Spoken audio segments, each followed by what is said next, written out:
जवळा घेतलाय, तव्यावर फक्त भाजून काढते खरपूस. पहिला तो ह्या कलरचा होता बघा, व्हाईट कलरचा होता. आता हा रेडिश पर्यंत भाजून घेते. जवळ्याची चटणी बोलतात ह्याला, आपण करतोय त्याला. पुढे बघूया. आता जवळा घरपूस भाजून झालाय. आता तुटतोय हा, हाताने जर तोडला तर तुटतोय. एक पत असा चुरा होतो. एक पत भाजलाय.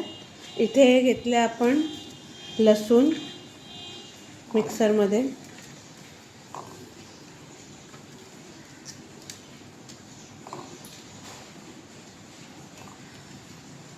ही आहे कैरी, कापलेली आहे, ही मिक्सरमध्ये जाते.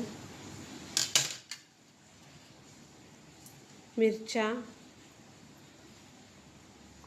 आणि कोथिंबीर हे वाटण आपण मिक्सरला लावतोय आणि हे ह्याच्यात मिक्स करणार.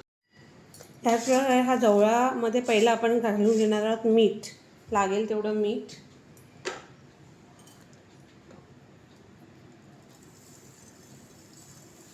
हा मीठ घातलं आपण. आता ही घालतोय चटणी मग केलेली.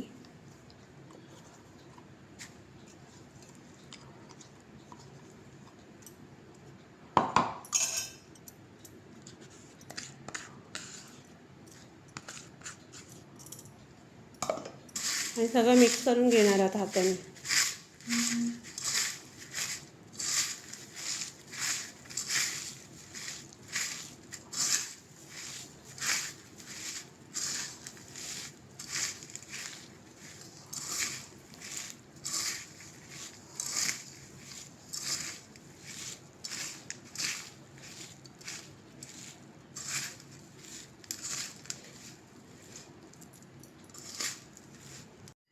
ह्याच प्रकारे जवळा चटणी तयार आहे. अगदी सोपी आणि खूप कमी इन्ग्रेडियंट्समध्ये बनणारी ही जवळा चटणी नक्की ट्राय करा.